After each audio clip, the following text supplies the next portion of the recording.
What up, family? My name is Matt Smith, aka MDS, the EQ coach, and welcome to the Baggage Claim. This is the podcast where we unload all the things that we're carrying so that we can travel lighter through our jobs, through our lives at home, and through our walk in faith. So pack your bags, grab your courage. Let's rehuman together. Now, this is this is going to be a dangerous conversation for me, for sure. And yet I feel very, very compelled to share this in its full transparency. And my hope is that not only are there those out there that can relate, but those out there that are seeking healing from this particular type of thing, both men and women, and can just gain something from not only the experiences that I'm talking about, but also, and most importantly, redemption through those things. And so, you guys, I got the hoochie daddy shorts on today. Excuse me, and I think it's so appropriate because we are going to have a conversation about sex. Phew. And let me tell you, I don't know that I will ever be as nervous about anything as I am about this right now. Now, I've had this conversation and broken this down and unpacked this um, a lot.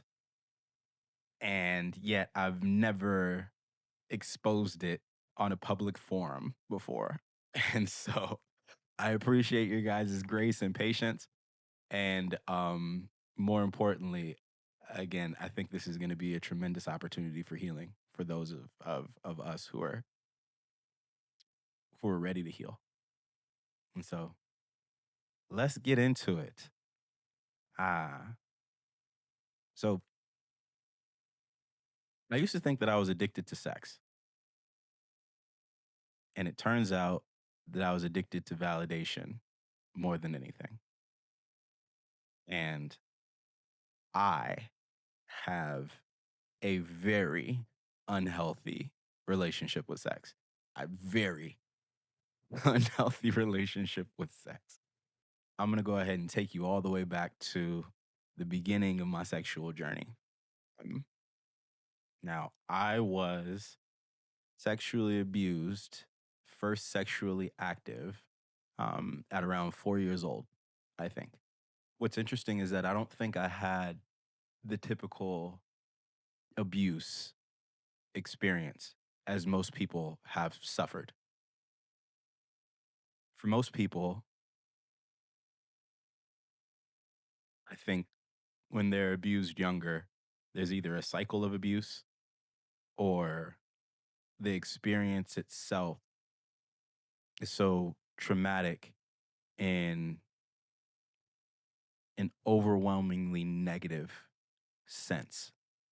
And for me, a lot of what's interesting about my experience is that I considered it to be one of the most positive experiences of my life throughout my entire childhood, right? Not consciously, but in the back of my head and in my psyche.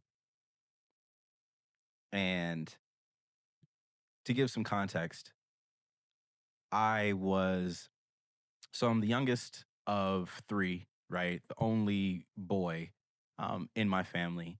And directly ahead of me had a sister who was, you know, 20 months older than I was and was on the autistic spectrum and, had some pretty severe symptoms as far as that was concerned. And so all of our attention was on my older sister. Her name was Rachel. All of our attention was on her because it needed to be. She had the illness. She required not just attention, but a different level of care, when it came to all of it. She used to have seizures. Epilepsy was one of the symptoms. And so she used to have big, shaking, grand mal seizures, right? Every time she went to sleep. And that was my experience since I was born. And so I always kind of felt like I was in the shadow in my family.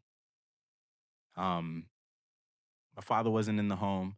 There was a lot of hurt around the experiences with my father.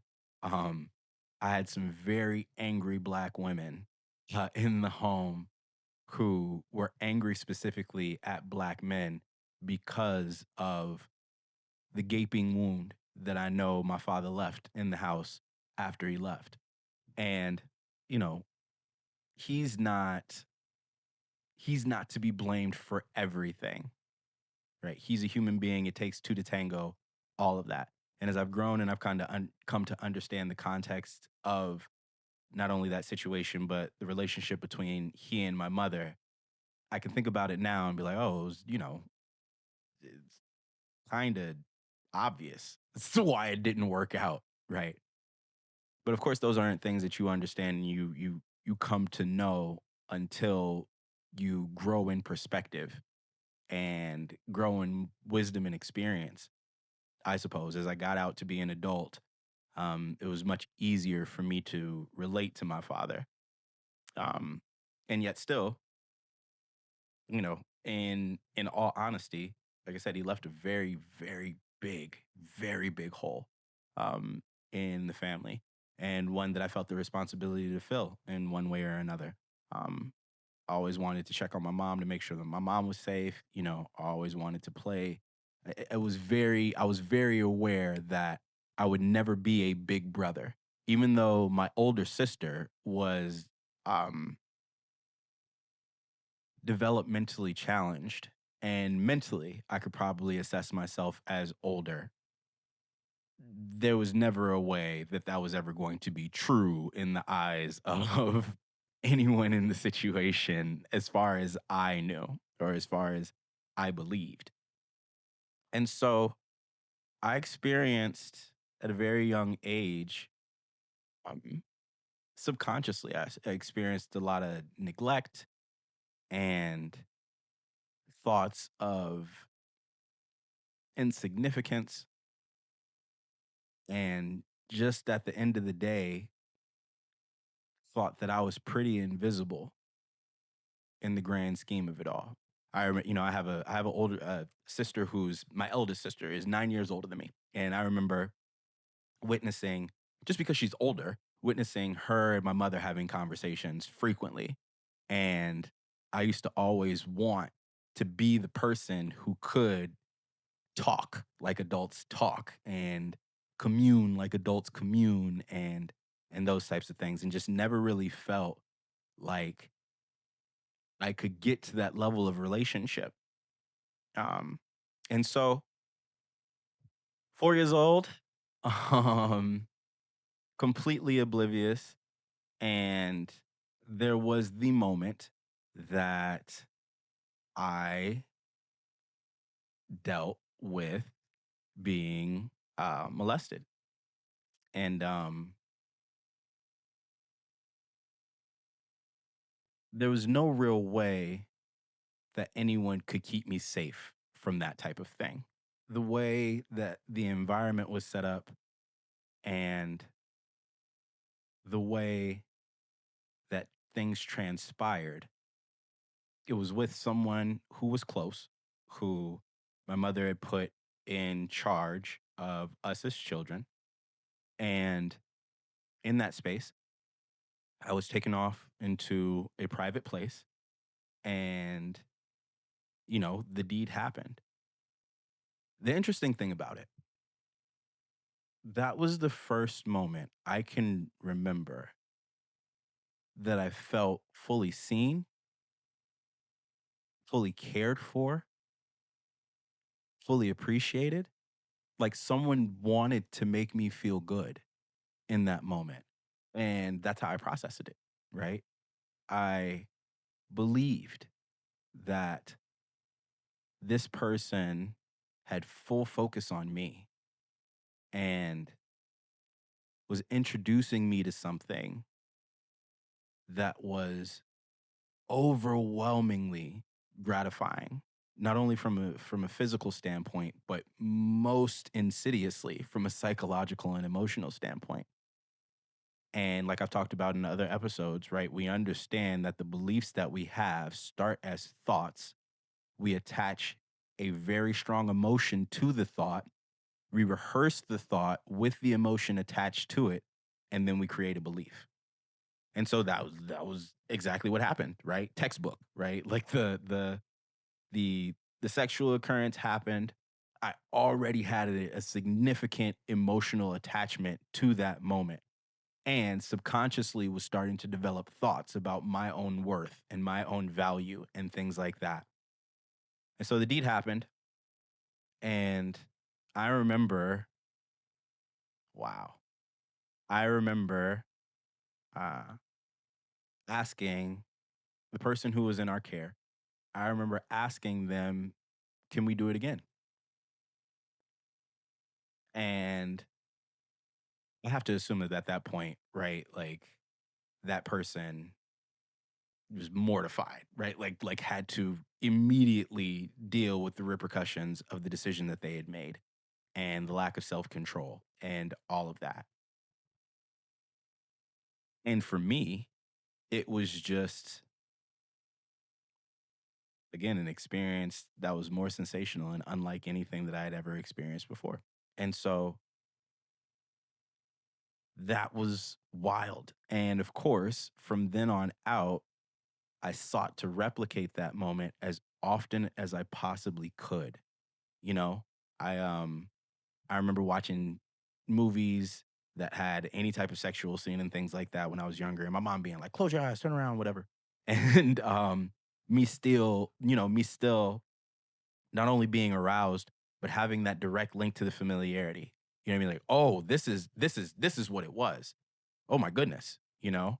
Um, and then again, started processing like, oh, so the images, the sounds, uh, all of those things started to reinforce the belief in my mind as to what sex meant. And so, boy, I was buck wild as a child. You know what I'm saying? Single digits. As a matter of fact, I remember being like 5, 6 years old and making out with, you know, kids in closets. Um, like I said, my eldest sister was 9 years older, is 9 years older than I am. Some of like her friends or her friends' younger siblings or whatever the case may be, that still had a pretty significant age gap between me and them. I'm taking advantage of, their hormonal state as they're like preteens or teenagers or whatever. And yeah, man, I remember I had this little girlfriend in fourth grade and in fifth grade, and I was probably the first boy that she had ever made out with. And at this point, I was pretty experienced, right? And so, um, I remember I remember we took, you know, when you get to your elementary school graduation, they would usually do a trip for you at the end of the year. And I remember my girlfriend and I at the time, um, not only made out on the bus headed to headed to the water park where we were having our fifth grade day celebration. Uh, we also made out in like, the little wave pool or whatever the case may be. We made out on the bus home. I remember there were tons of kids who were like wildly uncomfortable as they, like kind of witnessed it. And I just look back on that now and I'm like, wow, wow.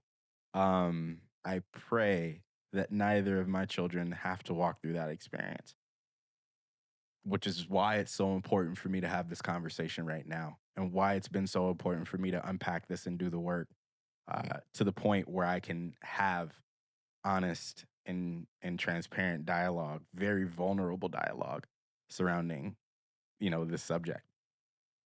And so that was me, you know what I'm saying, before I got to middle school. And then everything kind of flipped when I was in middle school. Like In elementary school, I knew that I was desirable because of that experience.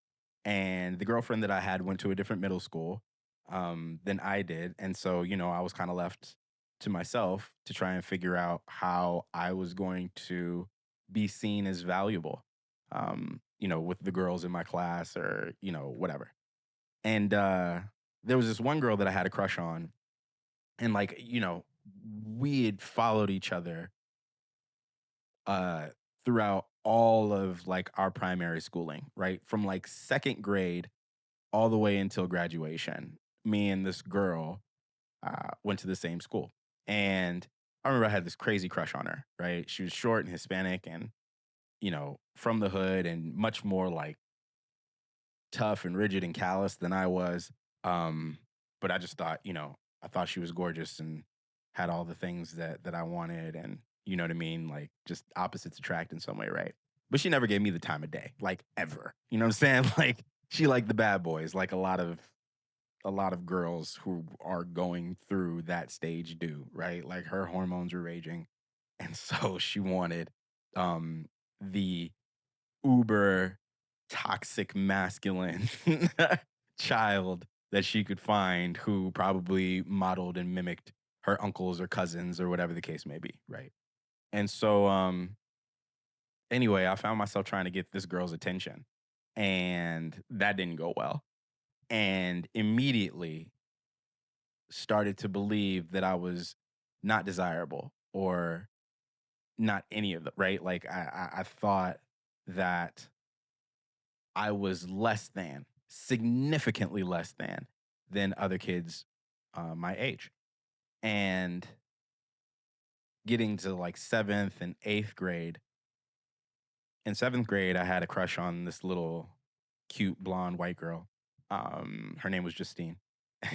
And uh, she was like the first girl to actually show like interest in me. You know what I mean? All the feedback that I had gotten from Hispanic women up until that point was that I wasn't attractive. And, they wanted like the cholos or at least like, the dark skinned black dudes who, again, were out cousin and blooding and all the rest of the kind of stuff. And I just was not that cat. Um, but this little white girl who was hood adjacent liked me, right? And that was a terrible fumble because I didn't have the same confidence that I had when I was in 4th and 5th grade, right? Like, and it had been introduced to me that other kids were already having sex. And so I felt like I had fallen way behind as far as the curve was concerned. And I just remember, like I said, just absolutely fumbling that in a way that you could expect a preteen hormonal geeky boy would. I just had no idea. I had no idea who I was. I was still trying to find uh, that same validation. Um, it wasn't long after that I got introduced to, um, you know, chat rooms online and everything that would come with that, just cyber sex. And I remember the first time that somebody showed me um, like a pornography compilation, and I remember being freaked out, like heart arrestingly freaked out. Um, I had never known sex to be this before. Speaking of pornography, it never had that connotation to me. I could immediately assess it as violent and abusive and defaming and degrading and all of those things. Very early on, I started exploring, like I said, just trying to refine conversations around sex and trying to understand what it was to be, a good sexual performer and all of that. And that carried me throughout, my entire young adulthood. I, voluntarily lost my virginity at 17 years old. It was after my junior prom. It was with this girl that I really, really trusted. She was, in my theater class with me. I was a huge theater head. You know what I mean? Actor for my entire life. At that point, I had joined like the choir and things, and so We had gotten close through that. She was my best friend at the time. And even before that, ninth, 10th grade, was starting to find that there were girls who were actually attracted to me. As a freshman, you kind of feel like you're nobody because everybody around you makes you feel like you're nobody. But I felt very seen by the seniors, which was crazy. Um, and for different things, right? Like I was a great actor. I was incredibly talented as far as that was concerned. I just put all myself into acting, and I used to dance as well. I still do. But I mean like dance in the streets and like battles and all the rest of the kind of stuff, right? Like that entire you got served culture. I was all the way in it. And so I was getting feedback from, girls who were 2, 3 years my senior about how attractive and how sexy it was when I danced and like I said, just started garnering some of that attention. Um And yet, even still, I knew the thing that was going to make me feel secure was being able to have a sexual relationship or at least some sort of physical relationship with any of these girls. The only time that I could trust that someone was not lying to my face about my value or my worth was when I could fully receive and read what their body was doing or how they were responding to me in a sexual moment. And so it wasn't enough to hear the compliments. It wasn't enough to get, the things written in my yearbook or anything like that. I was like, yo, I need to start cracking some of these girls, you know? Um, and so lost my virginity my junior year. And then my senior year, like I said, it was a full pursuit of that, you know? I graduate high school. I didn't go to college, and I did like 1.5 years in a community college. I didn't go to a university like a lot of my friends did, but I would go and I would visit them. And directly after, maybe not directly after graduation, but when I turned 19, um, after my sister had passed, and my sister passed away um, my senior year of high school. Interestingly enough, the last day or the day after my very last theatrical production at my high school. And I was the first kid in my high school to do all of the theater productions, right? Like from freshman year to senior year, I was in every production. Literally every production. Every after school play, every skit or, talent show thing or whatever the case may be. I was in everything. And I remember that my mother and my sister Rachel were present for everything that I did as long as it wasn't within school hours, right? And so we did 2 shows a year, usually a dramatic play and then a musical, and we would do 4 nights, a 4-night run for each show. So we would start on a Wednesday, we would do a Wednesday night, a Thursday night, a Friday night, and then a Saturday matinee.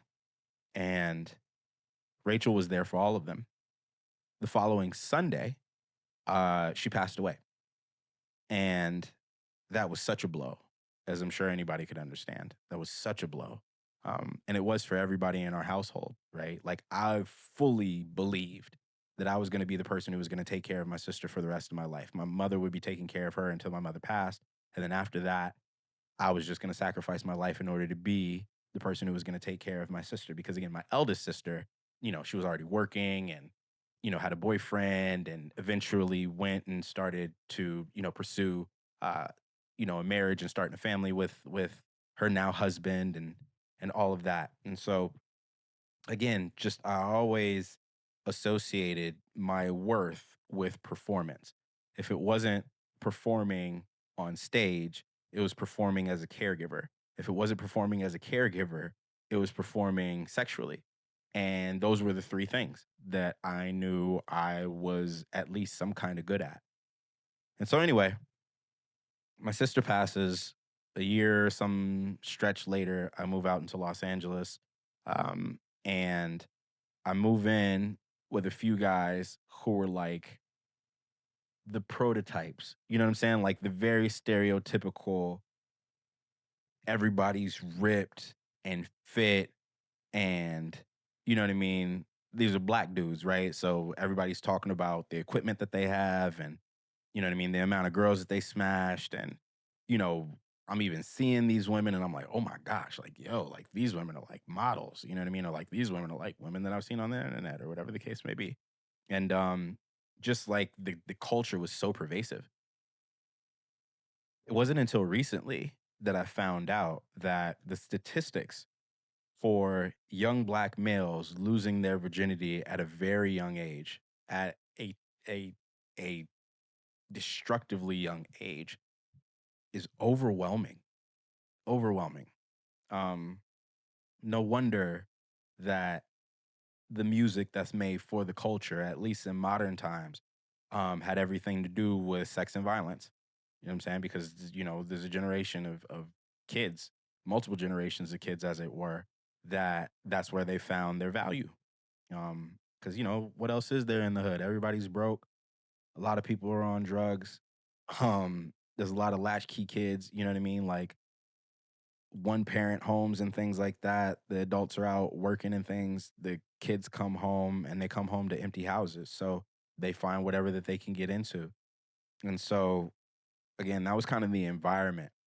And so again, I move into this place with three other black dudes and just could always assume, well, knew that they all were getting way more than I was. And that only I felt the need to compete and it only got worse from there. None of this is stuff that I'm proud of, especially now, as you know, I have a family and I see how terribly destructive all of that was. Um, you know, people talk about body count and all the rest of the other kind of stuff. I could fill up a 14-gallon gas tank with unleaded gas in California, with my body count, you know? I'm not proud of that at all. That, that hurts to say. And so, again, we get into my early adulthood, like, you know, I'm in my 20s now, and the experiences that I had from 19 until until I met the woman that eventually I married, just terrible.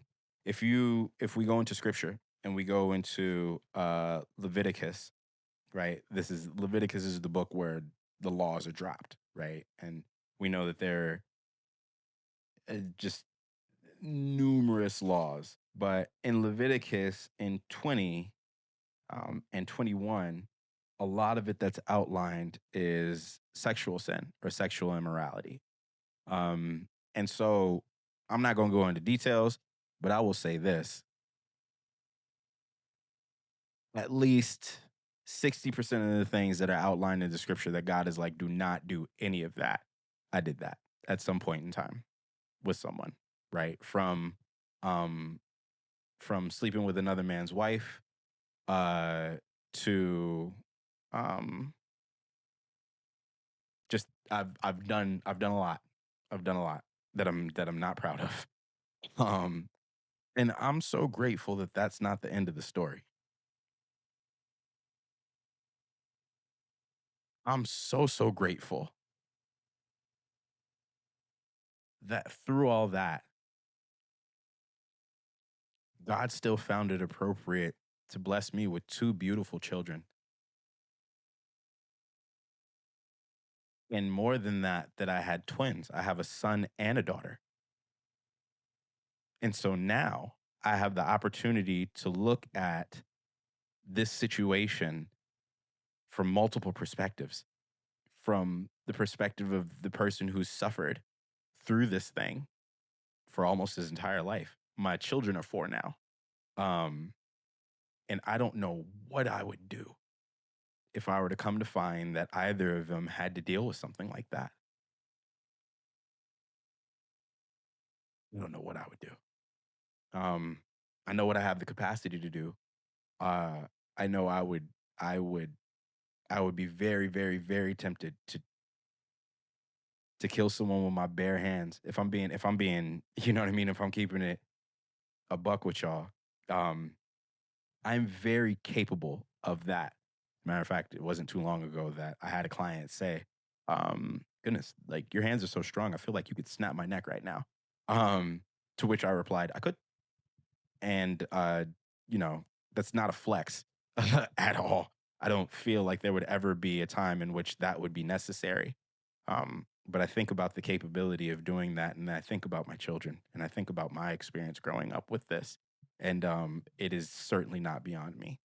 But the blessing is being able to recreate an experience for my children that is the polar opposite of the experience that I grew up with, and I'm so grateful for that.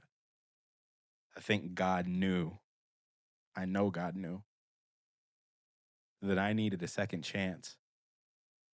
And so he gave me these children.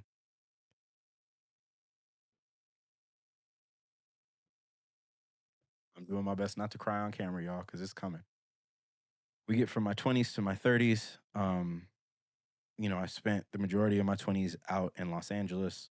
I was in, I was acting, and I was acting in Hollywood. I was doing film and television and commercials and things like that. And 2017 was probably like the biggest calendar year because I did a lot of cool stuff. I had a film premiere at the TCL Chinese Theater. You know, was on HBO for the first time and on Hulu and had national commercials and stuff like that. And I was doing great. And, of course, in an acting studio, there are a lot of beautiful actresses. And so I didn't sleep with any of them, thankfully. Um, However, there were instances where I got very close. You know what I mean? Like, very close. And I go through this entire experience.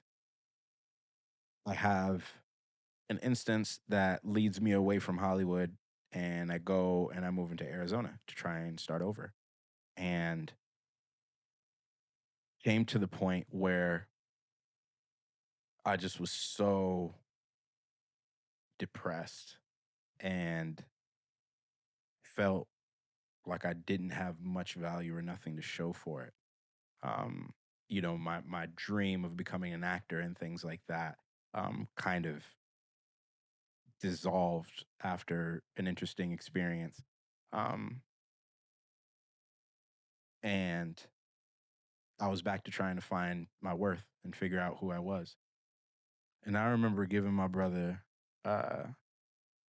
brother David Burris a call. Shout out to David Burris and the David Burris Academy. Anybody who's ever been, um, blessed to have his mentorship or his coaching, um, he is an absolute gem and an absolute jewel, and he's very, very close to my heart. And so I remember I sent him a text message one day, and I was like, "Bro, I'm not doing okay." Uh, and it had to be the Holy Spirit because he hit me back. He was like, "Are you thinking of hurting yourself?" And I just said yes. And he called me right then and there. And that was the first time that I had ever done the work to process what had happened in my childhood. And so I had filled up an entire notebook on different journal entries and how I was feeling and what I had thought and, just being as absolutely honest about the situations as I probably could. And at some point I was like, I think, this is very early on, right? Like as immature in that process as I possibly could have been, feeling this like newfound relief and strength and things like that. And I was like, I think I'm gonna go and I'm gonna address this with, um, first I'm gonna tell my family, but then I'm also gonna tell the abuser, right? Because that person was still in my life, to some degree.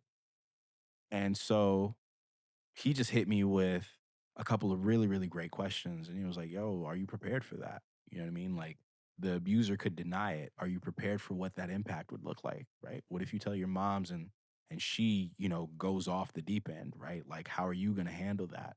What if you say these things to your family and they say that you're lying or whatever the case may be? How are you gonna handle that? And that really did prepare me for the full circle experience that I was going to have around doing this work. I had to recognize that I wasn't necessarily even dealing with my own shame, that I would potentially be bringing shame on other people. Um, and even more than that, that I would be breaking hearts and hurting people with the truth of what I went through.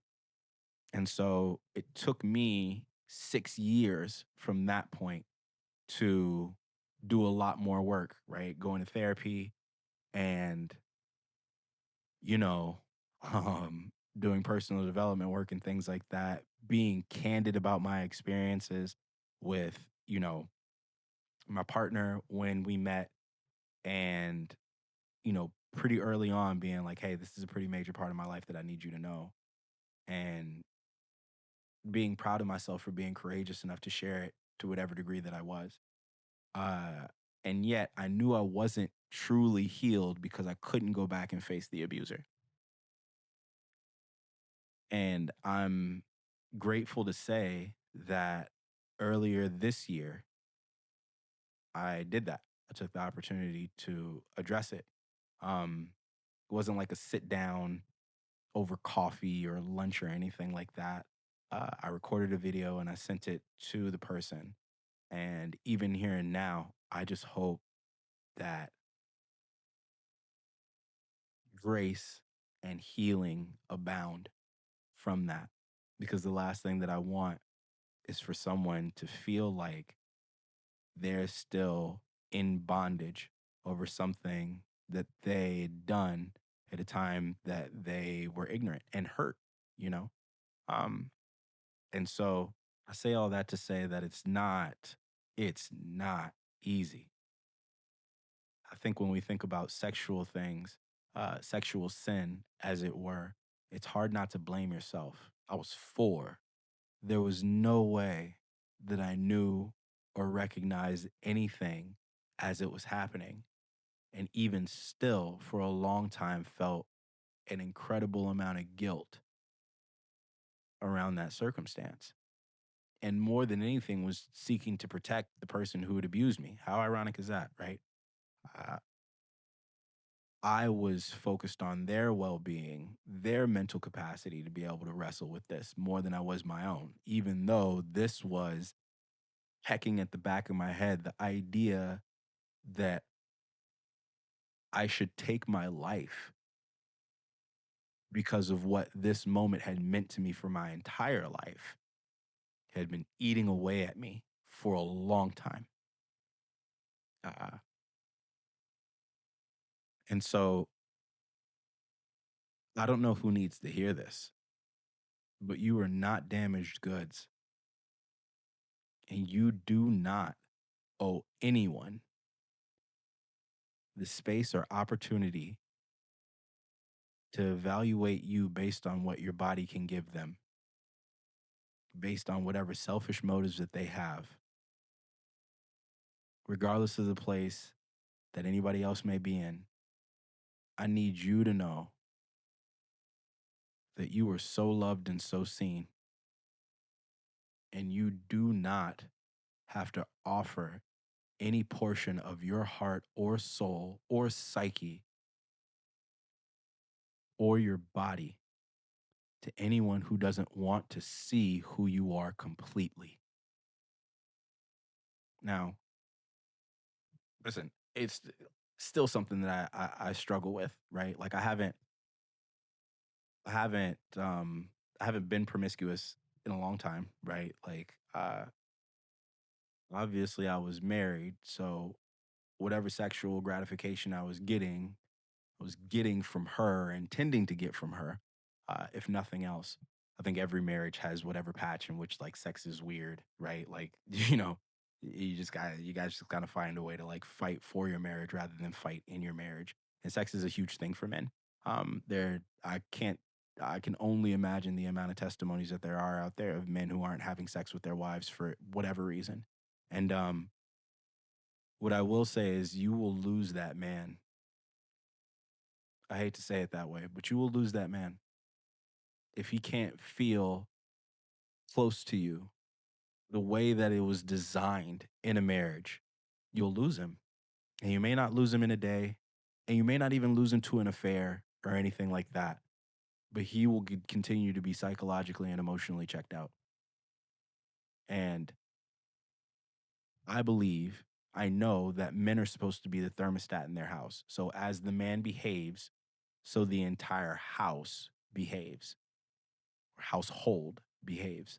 But I also know that it says in Corinthians to not deny each other of sex. I can't, not don't refuse sex, don't deny each other of sex. Um, because your body is not your own when you marry, right? To become one. So your body is not your own. And I think that's really, really, really important to hear. Mm. And if you want to drag me through the internet, you know what I'm saying? If the feminists want to come out and start having all these conversations about, right, how I'm wrong about that and all the rest of that, so be it. How many of y'all are single? And how many of y'all are unfulfilled by trying to go out and get sex from men who don't value you because you haven't taken the time or allowed the time even for them to see your actual value? Anyway, I'm probably listen. If I get canceled for anything, it's probably getting canceled for saying that. But if you could watch this entire episode and hear everything that I've said, and then hear me say that, and still come to the conclusion that I need to be canceled, that ain't got nothing to do with me. It has everything to do with you. So whatever. I said what I said. The thing that's really, really dangerous for men in the community of faith, for men in the church, is that again, there just seems to be this incredible amount of shame that's circling around the idea of sex, even the idea of healthy sex, right? Those aren't things that we talk about. Like men and women have to go to like marriage seminars and things like that just to be reminded you guys need to be having sex with one another. Um, and I also believe that there's so much that we would tell ourselves about who we are emotionally and psychologically based on the sexual relationship that we have with the people who are closest to us or the people that we seek to be most vulnerable with. And so, if you can't have that conversation with your wife, then of course you can't have that conversation in community. If you can't have that conversation in community and all of these emotions and things like that start building up, and you don't have a means of expressing or purging that emotion, then you're going to act out. And men are impulsive. You know what I'm saying? Um, a man who is walking with Christ has gone through the experience to refine self control, but it's not our nature. You know, men are impulsive beings. And what sucks is that there are so many ministers out there who hold on to that thing, and then one idea of a scandal tears down their entire ministry. Even if they end up staying with their wives and things, uh, they never get to a place where they can hold the platform of minister or pastor in the same way because of it. And that's such a shame because we all struggle, and not everything is as straightforward or as black and white as it should be. Um, and none of us are Jesus. You know what I'm saying? None of us are without sin. None of us are without a dark side or a dark alter ego. And I think the more that we embrace or acknowledge that that is a part of us, the more we can do the work to love that darkness back into the light. But it doesn't happen that way. And what's wild is we have examples of Jesus being that person to women who were adulterous, right? I think about the story in John 4, of the woman at the well, right? Where Jesus sitting at the well and he tells this woman, the Samaritan woman, he's like, yo, give me a drink of water out of this well. And she's like, who, what? You're a Jew. I'm a Samaritan. What are you doing talking to me? We shouldn't even be associating with one another, right? Like I'm here on the totem pole. You're up here on the totem pole. I don't even know why you're talking to me, let alone you're a man, right? You're a man talking to me, a woman. Um, you don't know if I have a husband or any of that. And what's funny is that, Jesus calls her out, but not in a way that's condemning, right? Like He does a couple of very, very specific things. He asks her to associate up first. She's like, "We shouldn't even be talking to one another." And he's like, "Listen, I have a gift for you that you couldn't anticipate how good it is." And she's like, "Yo, I want that gift, right? I want this water that'll never make me thirst again." Um, so he calls her up. He calls her to associate up first. Then he delivers the gospel when he tells her that I'm the one that you've heard of, right? I'm the coming Christ that you've heard of that's going to redeem you, right? And then he calls out her sin. And he does it in a way that's gentle.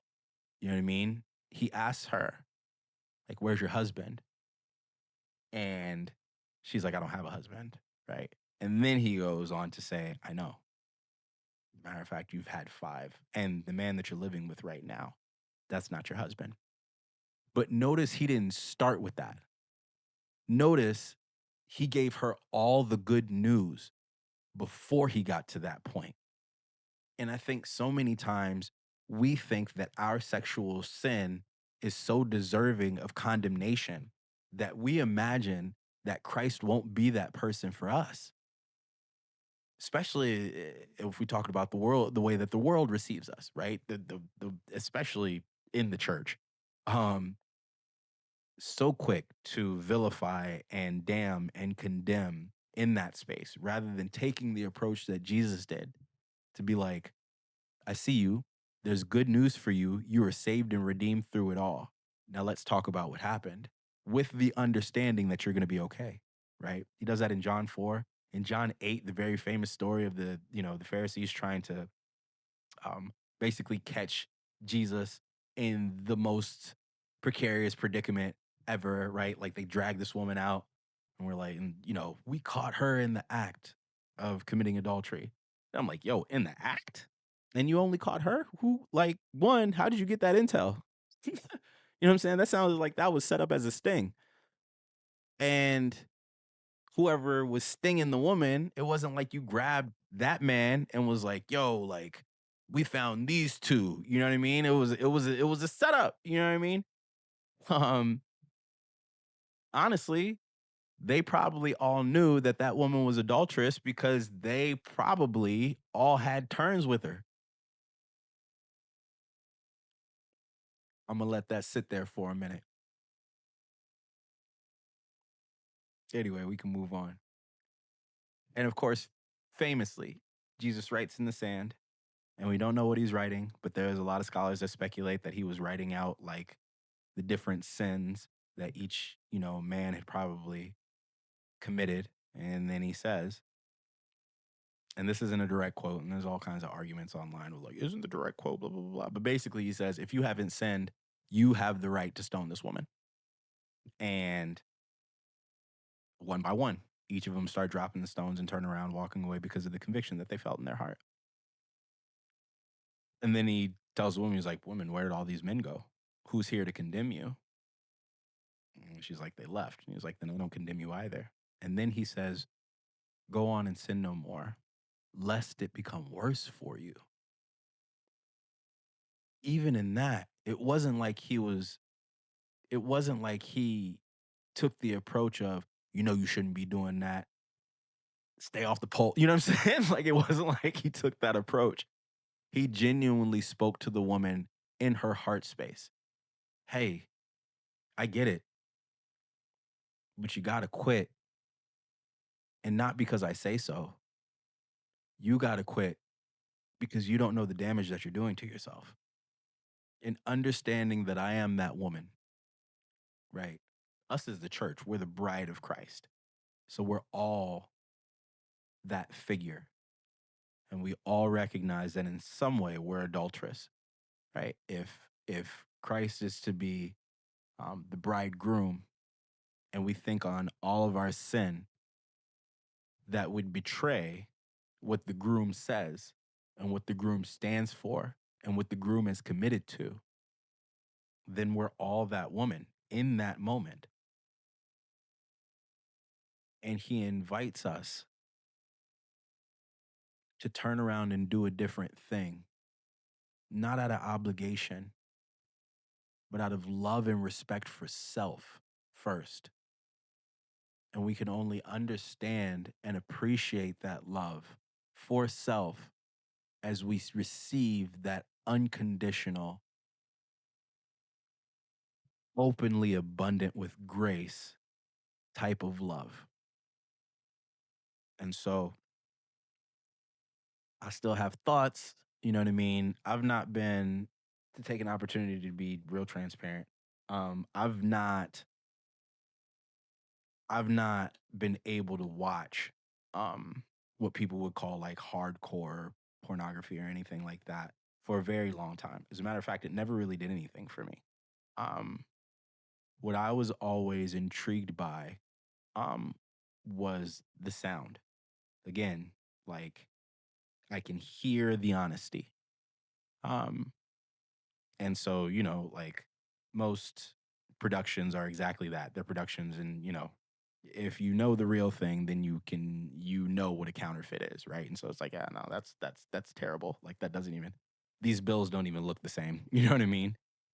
But in times that I have stumbled, there's one time in particular that just really freaked me out, um, and gave me full perspective. And I would have to say this was like the catalytic moment to really change my heart. Uh if I ever watched anything, it was either, like amateur stuff or whatever. Again, I'm not going to get into crazy detail because we're not glorifying any of that.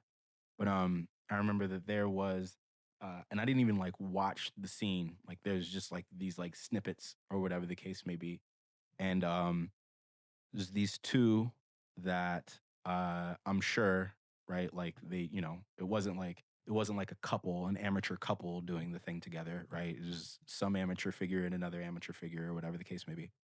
And, again, in a moment of weakness, right, like, I fell and I watched this thing, at least watched the snippets, and the thing that bothered me still sticks with me. There's a portion of the scene in which the 2 are kissing, like, passionately, and that wrecked me because I can understand the deep psychological manipulation that comes when a man kisses a woman, especially if he kisses her in a way to make her believe that she's safe with him, that she's fully desired with him, that he's covered her. There's something very, very sacred about a kiss. It's why your first kiss means so much to you. You can remember the time, you can remember the person, right? Like you can remember what you felt, you can remember what they had for lunch if you could taste it, right? That was a little gross. but there's something very, very sacred about that first kiss. There's a reason that when a man and a woman get married, what the minister will say is now you may now kiss the bride, right? You may now invite that woman into your sanctuary of safety and security. And you can signify that to that woman by kissing her. There's even that song, what I mean, if you want to know if he loves you so, it's in his kiss, right? Um, and so anyway, I see that moment. There was probably 2 or 3 more seconds of anything, right, like, everything else that wasn't the kiss, and, um, like, I turned the thing off, I was disgusted, and kinda haven't looked back since. And again, admittedly, I've never been the guy who can, like, actually witness intercourse, right? For the most part, all of, like, the pornography that I watched is, like, virtual strip clubs, you know what I'm saying? Um, but in that, I just know, especially after being married, how sacred that place is. And if I could go back and I could do it all over again, I would have saved myself for whomever I knew would see me fully the same way that Jesus sees me. I wanted to be seen, so I took my clothes off. But it took a long time for me to recognize that nudity does not mean intimacy. And to be seen naked, or I'll say being exposed, is not at all the same thing as being seen or appreciated. And so I'm going to leave you guys with that. There are plenty of areas in which we can seek validation. We'll never get it and we'll never be satisfied until you understand the type of love that the one who created you has for you. And I know there are a lot of you out there who don't even necessarily believe that, right? Are not willing to surrender to the idea that there's anyone out there that would love you more than you could even begin to understand how to love yourself. And I know us parents, we get a glimpse of that as we have our children. And even still, it's still hard for me to reconcile the idea that my God, Jesus himself, loves me even more than I love my children. But as I come to grow and understand that more, and I come to appreciate that more, the less I'm willing to sacrifice for any form of counterfeit. And so that's a little story of my healing um around that. Through abuse, through molestation, through deep feelings of inadequacy, through pride and competition with other men. I now know that I don't have to perform at all in any way in order to be fully seen, fully loved, fully heard, fully respected, and fully valued. Even as Jesus knew that I was going to betray him, he still went up there and was brutalized and died on a cross for my sake, just so I could be directly reconciled back to the God of love that again created me. And then he defeated death and shame and guilt and deception all on my behalf and on your behalf as well. So that completes another episode of the baggage claim. Listen, thank you guys so much. My palms are sweating. You know what I mean? My armpits are sweating. This is the toughest conversation, for sure. And so everything from here on out should be smooth sailing. But again, thank you guys so much for your support. Like, comment, subscribe. If you're on YouTube, hit all the buttons. If you're on Spotify, rate and review this podcast. Leave comments. Tell me how this conversation impacted you. Like I always say, we heal together. But I'm gonna go ahead and get out of here so I can go and cry. Y'all take it easy. Be love. I'll see you next time.